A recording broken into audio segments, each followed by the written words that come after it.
Hello, hello, my dear Geshe. Hello. How are you this morning? I'm great, thank you. It's such a joy to be here with you. It's like we are trying to do this for a while, and do you know the expression happy like a hippo? hmm Yeah, so this is how I am. I'm very happy to be with you today. Thank you, thank you. It's an honor. Like a lot of people, people have to understand because in the last 2 months or so, every single day I'm talking about you.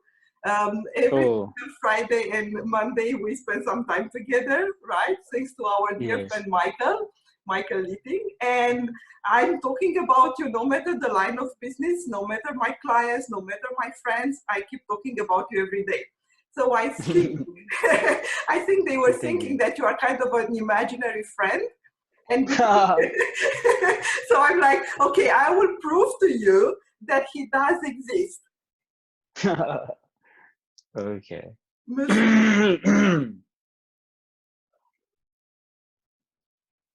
Yes.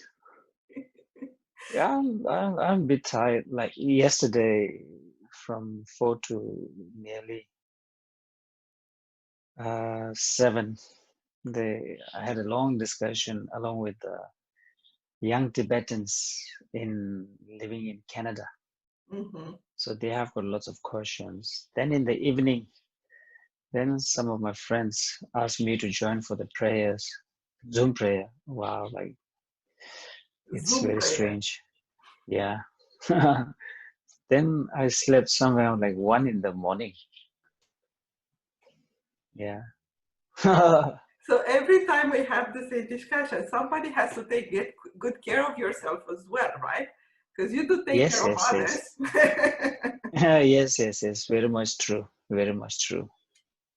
So you see, one of the things I like the most about you is that, I mean, we can laugh together, we can cry together, we can sing together.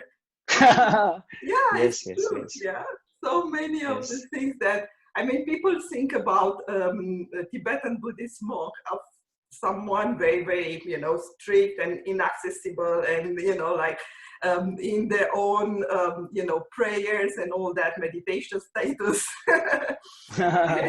And you are such an amazing teacher and person, and I'm learning so much with you every single day. And I wanted Thank you, people thank to you. get to, have a chance to get to know you a little bit.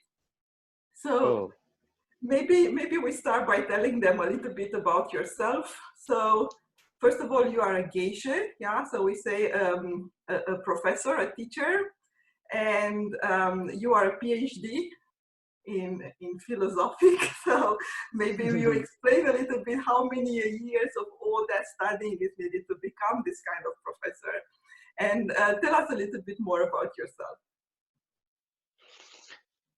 me, my father and mother, they came to India in the early 1960s.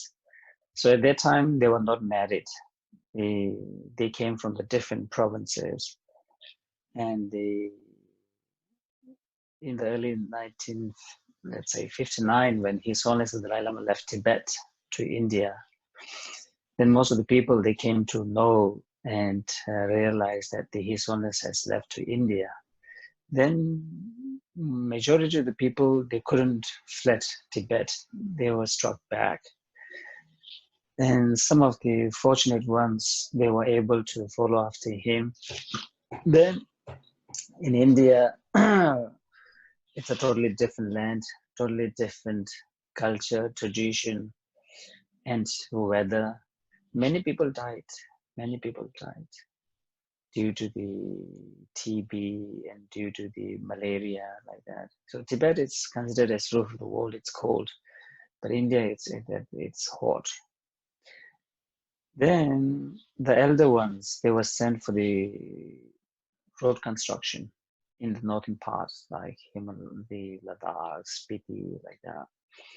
And for the younger ones, they were sent to the schools, and the monks, the elder monks, they were gathered at the one place called Baksa, so to preserve the identity and the cultures. Then at the time of road construction, my father and mother, they got married. Then after that, they had like 9 children, and I'm on the number 6. And my parents, they just make sure that all the children will go to school, and they don't want their children to be uneducated like them. So despite having nothing, and for some children they got the scholarship sponsors, and some they paid the fees by themselves like that. Then I was in the settlement school, and one day my father took me to another school, a boarding school called TCV, and he said, look, Damchoe, I will go and get some biscuit for you. And I said, okay. Then I wait and wait and wait, like he didn't turn up. Then I realized that he has dumped me in the school. And my cousin brother, he came to see me, and like see me in a sense, like he saw me and asked me, what are you doing? And I just told him, like, he just came one day earlier, and he said, what are you doing? And I told him, like, I'm just waiting for my father. And what he said to me was, oh, uncle left already. Then I cried for like 3 nights. Then, yeah, mingled with other students. Then I spent 10 years in that particular school. Then I went to the TCV in Belagavi in South India for my higher studies. I took commerce. Then after the class 12, I finished my college, the undergraduation. Over there we call it graduate. Mm-hmm. The bachelor, did a bachelor in commerce. Then from the very childhood, I thought of like doing a monk. Well, because my uncles, they were monk, and they look so cozy, and I got inspired from them. Then thought of doing a monk after finishing my school, but my brothers and sisters, they told me that you must go to the college. Why? Because it's a totally different environment, and you might change your view and thoughts. And I went, and after finishing my college, then went to become a monk. Then I joined Institute of Buddhist Dialectics, in McLeod. Then yeah, I studied for like the last 16 years. After completing the 16 years course, then went down to South India, Tibet Fund, and get my Geshe degree from there. Mm-hmm. Then after finishing the Geshe, yeah, like I always used to tell, once when I finished my Geshe degree, and my teacher told me, no, this is not an end, it's just a beginning. Mm-hmm. And you need to study more and accumulate more virtues. And my mother, and then when I called her, and I was expecting some nice words. So, son, I'm so proud of you. I'm so happy, like that. But it was totally opposite. And she just told me, don't be arrogant. Yeah. So I just got confused. What happened? Then the next day, I told my teacher that she was telling me like this. And what he said to me was, yes, your mom is wise. So normally, it's an innate nature of the human being that when we achieve something and when we reach to some destination, all of a sudden we get pride and ego, right? Yeah. So now this is, I'm working there in the Sara College. It's called College for Higher Tibetan Studies. Also, it's a branch of our institute. And I'm working as a lecturer and the coordinator for the Earlham College and Emory University, and also the Tibet Fund, like that. Yeah, so right now I'm here in the Indiana, United States, Earlham College. So this is my 3rd year to visit as a visiting scholar and teaching to the students over here. Mm-hmm. And Right. how come you become a teacher? Because, you know, the thing that I like about the Buddhism, and we were talking about that, is that, you know, Buddhism is not only a religion, but it's also a science and it's also a philosophy, right? So you could have only choose to practice your religion, right? Like a Buddhist monk, but then you choose also to become a teacher. No, but teacher, it depends.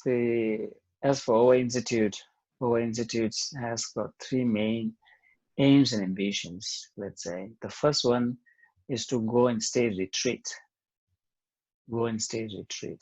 in the mountain. And second one is staying back in the monastery and teaching to the younger monks. And third, go in the community and helping the others. Like then it can be a writer, a teaching, all these things. So from our institute, the director asked me, is it possible for you to help to the foreign students that as for our institute, we have got a tie-up with the Emory University and Earlham College, and in the early times, the Miami, and also with the Tibet Fund.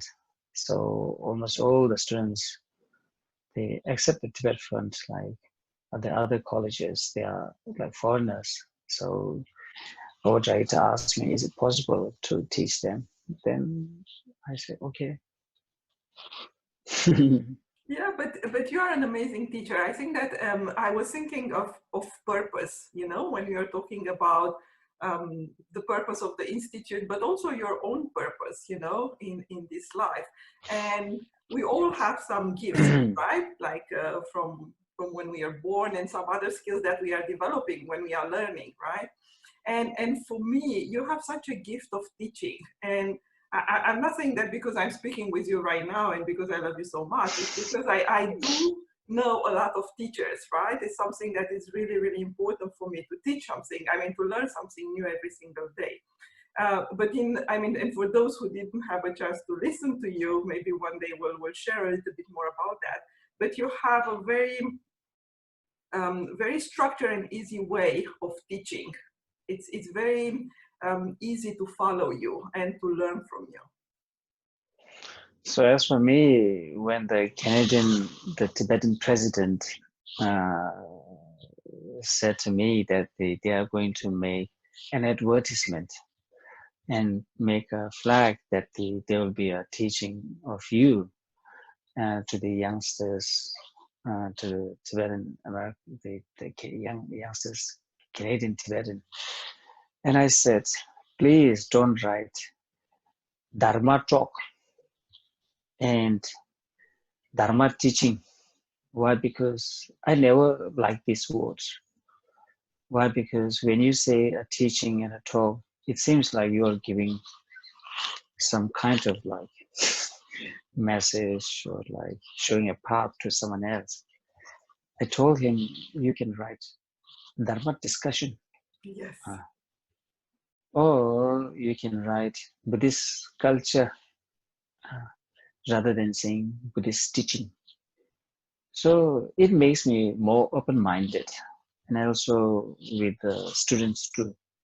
So when I teach, I never used to think that I'm a teacher. Mm-hmm. I always used to think that I'm doing some discussion and sharing my thoughts and views, right? So the students also, when you write Dharma teaching, then they automatically they link to the religion or some like rules and regulations. Mm-hmm. So when you talk like Dharma discussion like that, then it becomes all Dharma, the Buddhist culture and tradition, then it becomes much more open-minded, Mm-hmm. right? So it's much more easy for me to interact. Which is what So we are doing, right? We are having a conversation, actually. yes, so yes.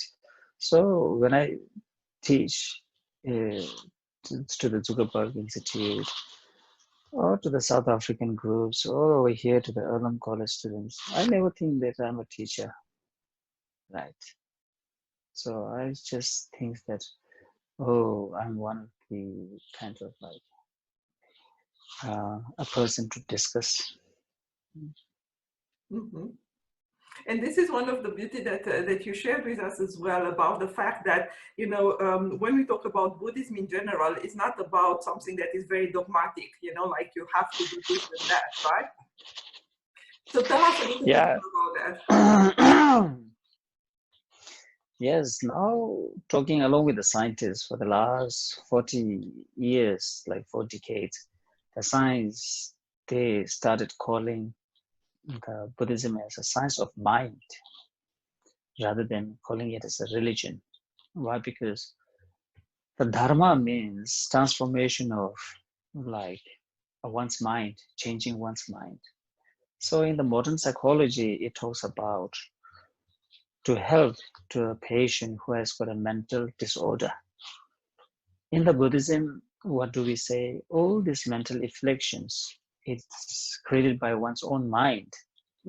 And mind's problem has to be solved by the mind only.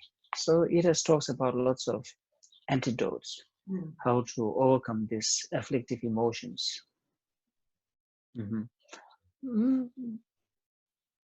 So, yeah, no matter whether we are east, west, south, central, north, everyone has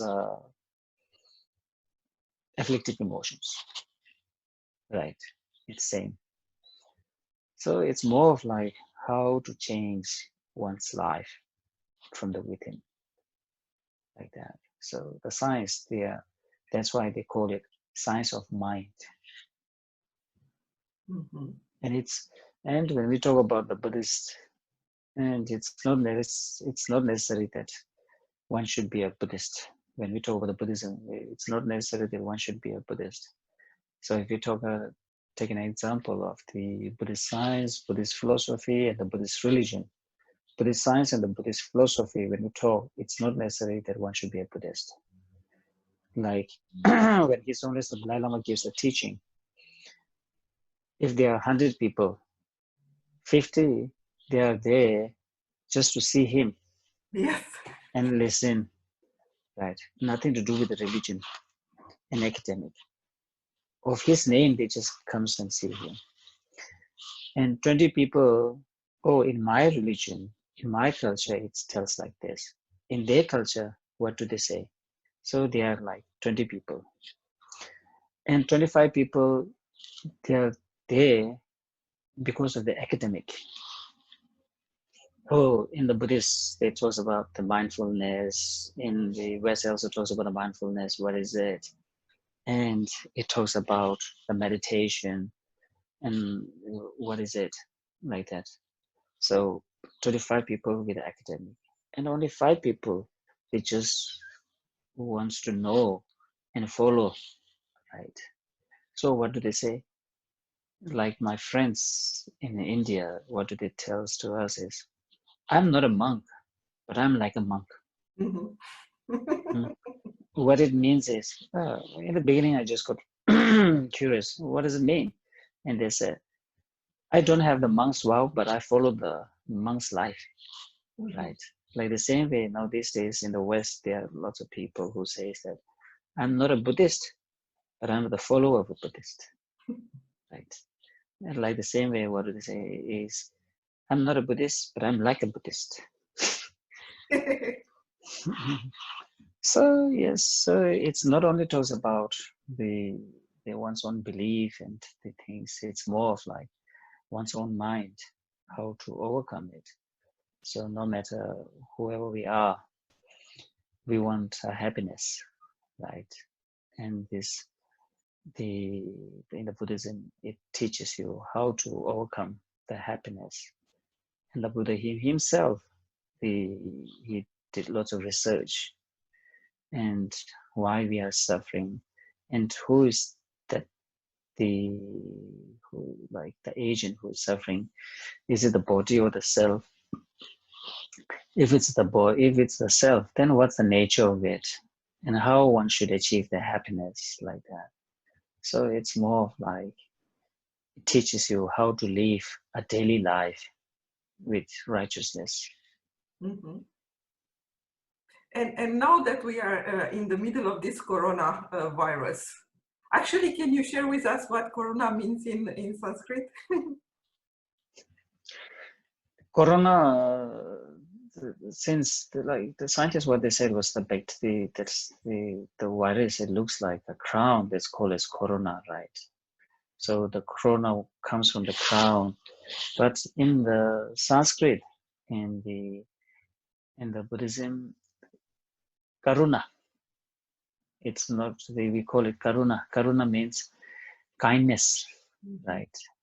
So right from the very beginning, I was telling that it's not a corona time, it's a karuna time. Mm-hmm. Karuna time, why? To develop a kindness and compassion to the others. Though I'm happy, I'm well, but outside, surrounding us, lots of people are suffering, lots of people are dying. So it's a time to develop a karuna, not corona. Yeah, and it's important because so many people are blaming this, situation, like they don't like being locked down, or they don't like the fact that they cannot, travel or be with the loved ones. And I was wondering, what is the positive in all that? What is the thing that we are finding during this time that we couldn't find before? They couldn't find before. As for me, during this lockdown, what I understood was and realized was the we all are interdependent, right? And in the early times, when there's some leftovers food, I used to throw it away. Now, this time during the coronavirus time, the lockdown time, I have to think twice. Should I have to throw it away or not?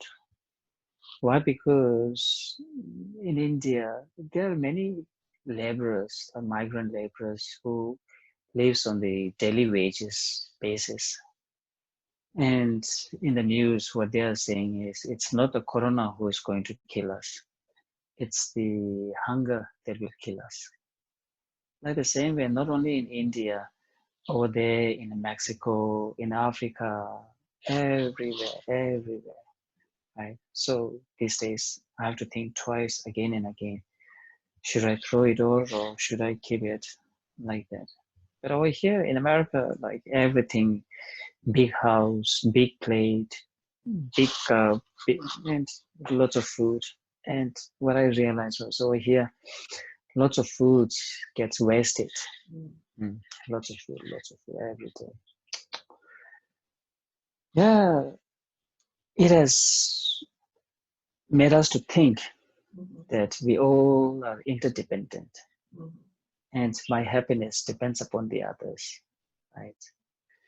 Before the lockdown, we think that I'm independent. I have money. I have the power. I can do anything what I like.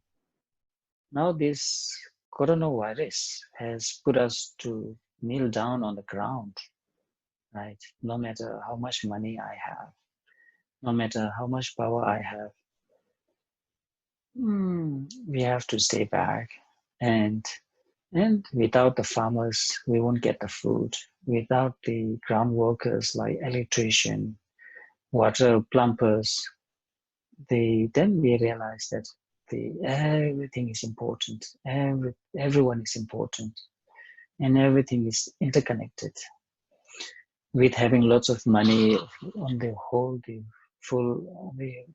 house full of money, and without them, we are nothing. By the eating the money, it won't quench our thirst. It won't give us a love, right? It has to made us to realize the importance of human values, right? And this corona, it's not differentiating who is who, right? Without bias, it goes everywhere, to rich, to poor, everyone, right? So it has made us to realize that everyone is important in our life, right? No matter how much wealth do we have, right? And from the very beginning, we were able to live without the technologies, but we can't live without the human affection, right? So all these things, and also before the lockdown, for many years, we keep on judging others, right? We keep on judging others. We forget to think about oneself. Now during the lockdown, we have to judge oneself, what I have done, right, for the past. And it has to make us to realize, to screen yourself, what I have missed and what I have gained, all these things. And also it has given a good opportunity to all the families, right? So father goes to work, mother goes to work, children goes to school. We don't get enough time to spend time together. And we keep on saying, I don't have time, I don't have time. Now we have full of time, right?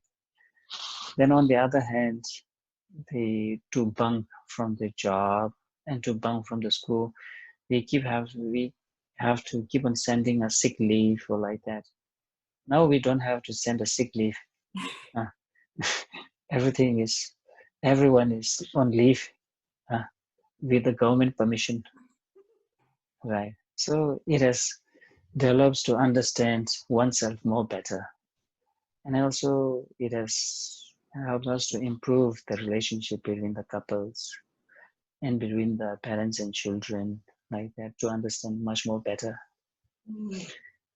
And it's strange in the early times to express one's love, right? We hug each other and we pat each other like that.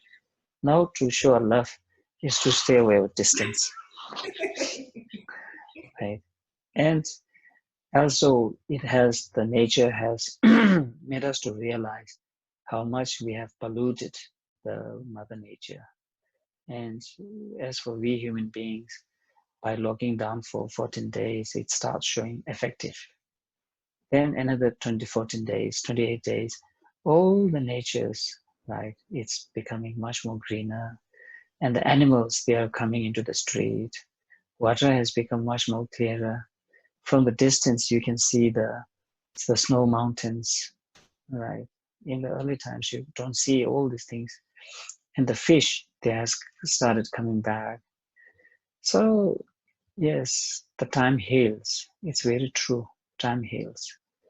So, it has realized how much we have polluted to the mother nature, and it has made an effect to the environment. Now it's a high time that we have to think, once the lockdown is over, then we are going to pollute the same thing again. It's sad. I was thinking to you, because I remember one day we were talking about loneliness, and you were just making, laughing because you're a monk, so you're used to be lonely, right? I mean, alone, sorry, not lonely. And I was wondering, because a lot of people, they do feel quite lonely nowadays because of the lockdown, and also because of what you're saying, the lack of, effective or showing affection basically in a physical way. So, how should we, or what is the best way for us to learn from loneliness, or to loneliness? Forget about the lockdown, right? Before the lockdown, I think out of like 100 people, 90% people, they might be thinking, I'm lonely, right? Before the lockdown. Why? Because we have lots of expectations in our mind, and we have lots of conditional thoughts in our mind that someone will help me, someone will call me, like that. And when they don't call, then we feel kind of like dejected. Then we feel downfall. Then I'm feeling lonely, like that. So for the monks, and also some lay people who are staying at retreat for the last 10 years, 15 years, 20 years in the mountain, they don't feel lonely, right? And as for us, being in the society, surrounded by family, friends, the community, we still feel lonely. Now these days, many people, they have tried to isolate themselves. They have made their mobile telephone as their companion, right? And the paths like that. So I always used to tell to them that, do you know the Akon song? Lonely, I used to be lonely on my own, like that, right? So no one has made us lonely, Yeah. right? It's our own mental projection that we create our own environment and make and feel us as a lonely, right? So rather than having expectation, you should go and talk, right? And rather than the waiting for a call, he or she will call me. Just say hello, call them, and be friendly to to the neighbors, right? So it's very strange. In all the religion, what they say is, "Thy love your neighbor," right? But we have lots of what distrust, doubt, what they are going to do, and who's them, who are they? We are from where they came from, like that. Right from the very beginning, we have like 100 different questions before knowing that person. So my grandmother, and my mother is always wise. So my grandmother always used to tell us that you should be friendly with your neighbor. Why? Because if you don't have a sword, first thing first, you will knock on your neighbor's door. Mm-hmm. Talk. Do you have a sword? Like that. You're not going to call your brother and sister who is 1 kilometer away. Can I have some salt, like that? So this is a foolish way. So whenever there's a problem, whenever there's a kind of like happiness, first thing first, you will go and call neighbor, right? And it's very strange. In India, there's some TV serial. In that one, there's one in the shop. There's a program called. It's a kind of like reality show, laughter challenge. And one guy, what he said, in India, everyone will know that I'm brushing my teeth. When we brush our teeth, we clean our tongue. And then we make all this sound. And what he said, but in the West, you will never know that your neighbor had a wedding party. Yeah, Yes. it's true. So yes. So that's what he was saying. Like in India, if I'm brushing my teeth, all the neighbors will know. But in the West, when you had the wedding party, when your neighbor has a wedding party, no one will know. So yes, in the West, uh, the the way of living a life is all the time socializing, right? And when you don't socialize, then in the modern psychology, they call it, oh, he or she has a mental disorder. What order?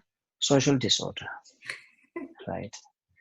But from the modern psychology point of view, it's totally strange. But in the East, we encourage people to sometimes stay alone. Why? Because what do we say? When you are in public, watch your thoughts. No, watch your words. And when you are alone, watch your thoughts. So when we spend the time alone, then we get a chance to reflect upon oneself. And when we're in the public, we keep on judging others, right? And also, while staying alone, it will help us to judge oneself. So yeah, the lockdown, rather than thinking that now I'm shut off from all the thinking that, oh, it's not only me, it's everywhere, and I can't change the situation, right? But I have to look after my own situation, thinking positive thoughts and having not only of thinking positive thoughts and also taking care of my physical health too, like that, and accepting the reality and being practical. That will help. And by having a fear and anxiety, it will make us worse and it won't change, right? So everything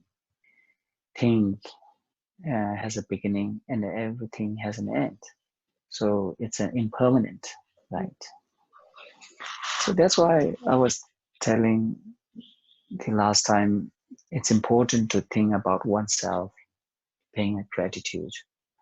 Why? Because we forget that what we have, right? We keep on thinking what the other people's have, and we are not thinking about oneself, and we makes us as a downfall, and we blame everything on us. So if we think gratitude for oneself and of the others, love is very beautiful, right? Everywhere and everyone. It's a yes. If we compare with the last time, the Spanish flu and the earliest kind of like pandemic, this time we have got a Zoom, we have got technologies, everything, right? If you feel kind of like bored, turn on the Netflix, right?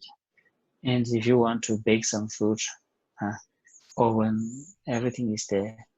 And if you want to know whether your families and relatives are well or not, you can talk, see face to face, and call. In the early times, they don't have such facilities, right? So thinking of this thing, we are fortunate, right? And also, it has given us a time to improve that what we are lacking of. When I'm listening to you, it's like it feels so natural, you know, to behave this way. And yet, what you said is our mind that it's you know, making things a little bit more complicated or more complex during this time. And you joke about the mindful with an L or with a double L, right? Yes. So how do we move from the mindful, full of a lot of things, to the mindful of being, you know, present and all these sorts of gratitude that you are mentioning? How do we move from one to another? How to move from one to another. So let's say, as a person, if I have to study all the texts, it's very difficult, right? If I have to study all the texts, very difficult.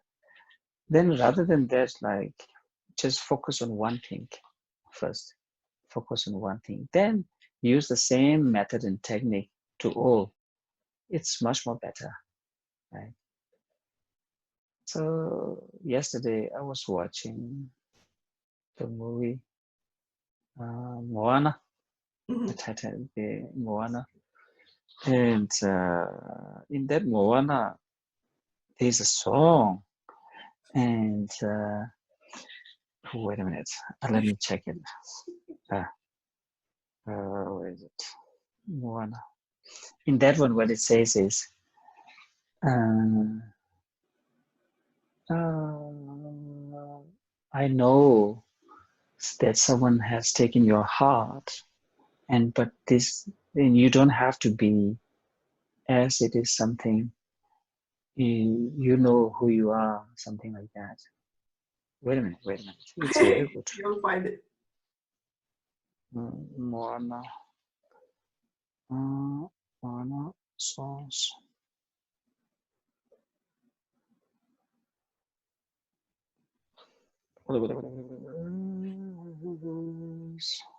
Anyway, yeah, you're welcome. Always welcome, growth.